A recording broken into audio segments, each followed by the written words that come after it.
beloved viewers to RTD's News English Edition. As usual, we'll begin tonight's news with the major and top highlights as well. Delivery of kits to children hospitalized at Sheikh Hospital by the Ministry of Women and Family and the Health. Blockage on the financing of loss and damage claimed by southern countries. COP27 International Scene. Those were our major top highlights. Welcome back to our newsroom, our beloved viewers. The President of the Republic, His Excellency Mr. Ismail Omar Guelleh, wished health and happiness to the Sultan of Oman, His Majesty Hatem bin Tariq, whose country celebrates this Friday the anniversary of the National Day. These wishes of the head of state came in a congratulatory telegram where he also wished more progress, development, and prosperity to the brotherly people of the Sultanate of Oman. The people and government of Djibouti also join me in expressing their sympathy to the sister nation of Oman, President Guelleh wrote in the same document. We welcome the fruitful ties of solidarity, exchange, and cooperation between the Republic of Djibouti and the brotherly Sultanate of Oman. The President of the Republic also noted, reiterating his determination to work to strengthen these already privileged relations. The Ministry of Women and Family and the National Union of Djiboutian Women, in collaboration with the Ministry of Health and support of UNICEF, organized yesterday, Thursday, an event dedicated to the distribution and delivery of kits to children hospitalized at the Sheikh Hospital in Balbala. The Ministry of Health, Dr. Ahmed Roble, and the Ministry of Women and Family, Mrs. Muna, were welcomed on their arrival by the Director of Sheikh Hospital in Balbala, Mr. Musa Ibrahim, and the doctors. The event was also attended by officials from the relevant ministries and UNFD as well as the hospital. The Ministry of Health and the Ministry of Women and Family visited the different departments such as the pediatric department, maternity, and neonatology, during which they had discussions with parents who were in the company of their children in order to discuss with them closely on the state of health in the children. After the brief discussions that the two ministers they proceeded to the distribution of kits to newborns and materials for children in the Department of Pediatrics that were handed to their parents. The occasion is part of the celebration of the National Week of this Child, and such events will be continued at the level of the entire regions. Thus, the organization of such an event reflects the interest that the ministry's officials and partners attach to preserve the health of children and support parents.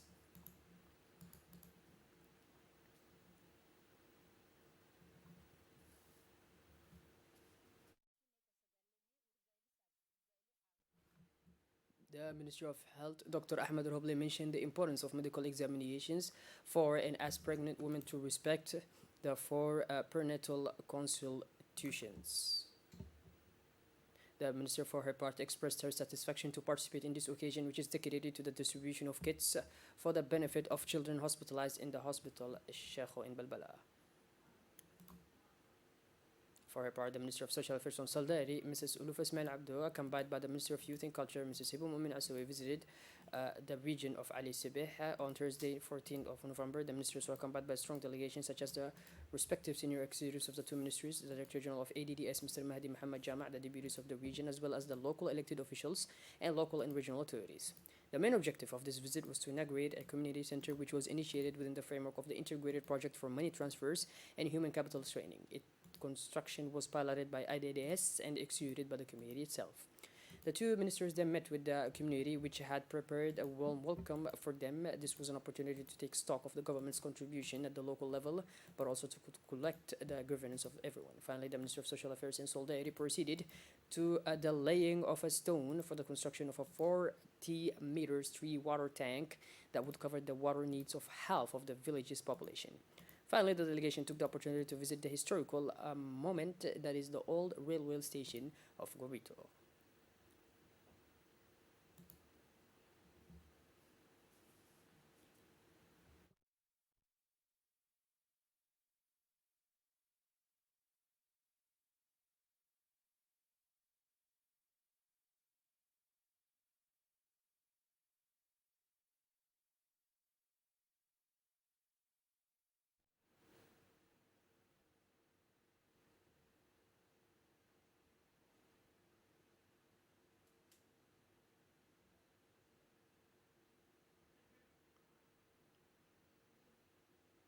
The Minister of Youth and Culture, Dr. Hibu Mumin Asawi, stressed in her speech the great importance that the government attached to the meeting the needs of the population throughout the national territory and inland regions in particular. She took this opportunity to praise the cleanliness and moderate climate of the locality in the region of Ali Sibeh, adding that there is no doubt that the inhabitants enjoy health, well-being, and peace. The Minister of Social Affairs and Solidarity, Mrs. Suluf Ismail Abdo, expressed in a brief speech the objective of this visit. She stressed that the current visit aims to examine more closely the development projects implemented, then listen to the requirements of the population and its needs, stressed the Minister of Social Affairs and Solidarity.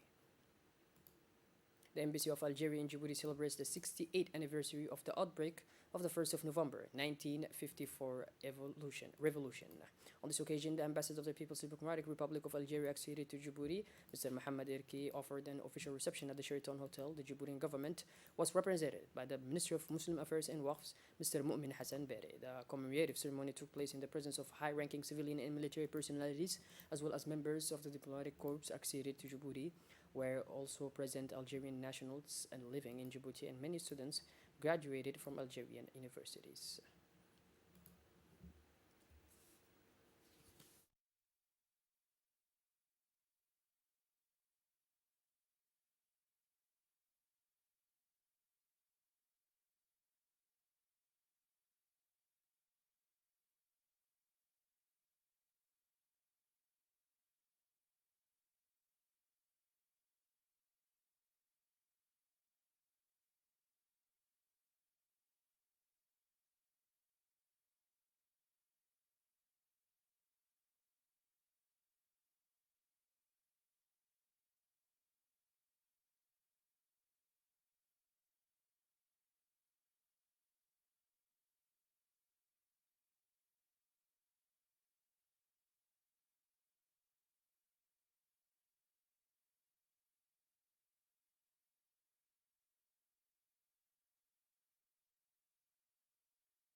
During the ceremony, the ambassador of Algeria, Mr. Mohammed Erki, delivered a speech in which he saluted the glorious event that led to the independence of the country in 1962. He then paid a vibrant tribute to the valiant measures for the recovery of national sovereignty. He also stressed the new promising context in which Algeria evolves and the progress achieved in all areas under the leadership of the President of the Republic, Mr. Abdelmajid Tebboune. In his speech for the occasion, the minister, Mr. Mu'min Hassan Bere, said he was pleased to take part in this reception, making a historic event that inspired respect and pride in the brotherly Algerian people. He also stressed the excellent relations of brotherhood, cooperation between the two countries. He recalled in particular the recent visit of the President of the Republic, His Excellency Mr. Ismail Omar Guelleh, to Algeria, the invitation of the President Abdelmajid Tebboune to participate in the work of the 31st Summit of the Arab League. Still in the national news, the National Agency for Persons with Disabilities, ANPH, continues to celebrate the 4th edition of the National Week for Persons with Disabilities. Indeed, the day after the kickoff of the week's activities at the ANPH organized yesterday, Thursday, in collaboration with the Ministry of Agriculture and the Association of Disabled Brothers of the Nasib District, a tree planting day on the main road arteries of the sprawling district of the Balbala-Kimin. Chaired by the Director General of ANPH, Mr. Douali Saeed Mahmoud, the activity of the day began with a meeting with the representative of the civil society with the participation of officers of the Italian military force stationed in Djibouti. They are a key partner of ANPH. Prior to the planting, the sequence of meeting with the population which took place in the enclosure of the CDC was an opportunity for the officials to make a broad presentation on the importance of the program, whose objective is to raise awareness of people with disabilities and the whole population to the protection of the environment by promoting the planting of new trees. At the end of this first sequence of the day, marked by the official launching of the planting operation, the assembly left to the CDC to go to the first site set up to plant the leafy stems of young trees. The operation took place in the best conditions and also demonstrated the adherence of the population to the program of the 4th edition of the National Week of Disability. Thus, many were the residents of the said district to express their joy and take the general direction of the ANPH for this warm, generous act. As part of the fight against malaria in the Republic of Djibouti, the Ministry of Health, through the Directorate of Priority Health Programs, has kicked off a major campaign of indoor spraying that will be conducted in popular neighborhoods, especially in those qualified as high-risk malaria. Indoor spraying is an effective and sustainable method of spraying insects inside houses to eradicate malaria. It is odorless, colorless, and harmless to the health of population and recommended by the WHO.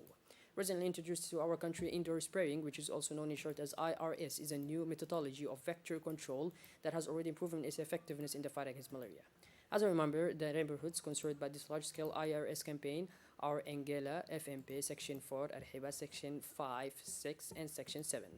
This ARS campaign will also be accompanied by several complementary prevention strategies within the framework of the multifaceted fight, combining, among other things, the destruction of breeding grounds, spiritual spraying, or the distribution of impermeated mosquito nets.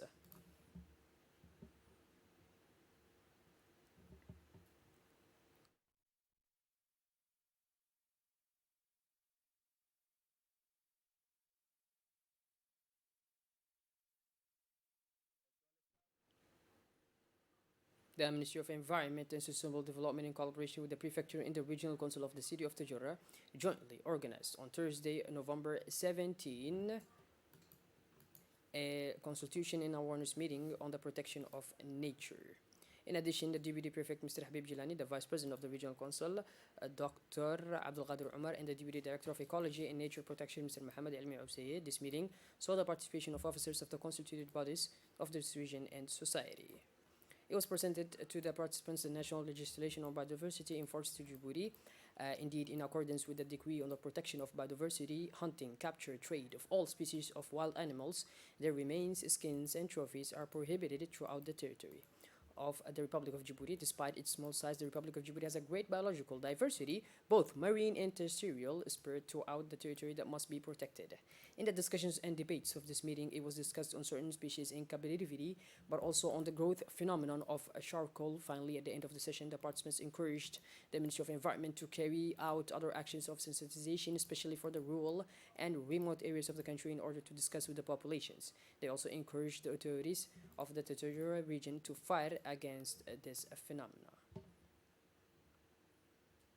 Under the auspices of the Secretary of State for Sports, the Veterans Sports Association organized this weekend the Mondito Mini World Cup, where only veterans and footballers who have hung up their boots participated.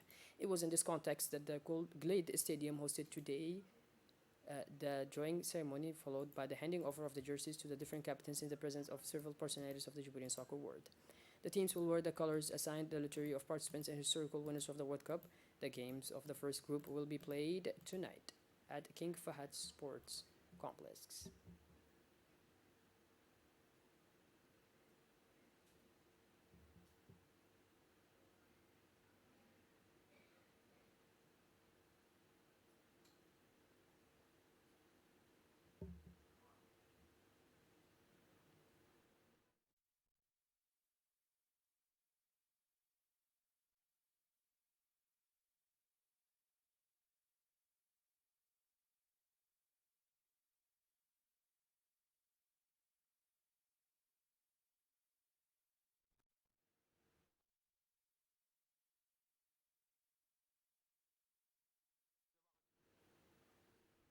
Shifting gears towards the international scene now, as the end of COP27 approaches, the thorny issue of cooperation for climate change suffered by countries in the South has still not been resolved.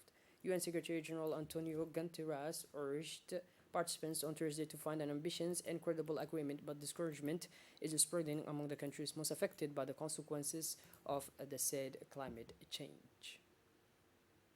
Well, by this, our blood viewers, we finally conclude this edition. Thank you for being with us, and make sure to tune in later for more. Have a wonderful evening. Take care.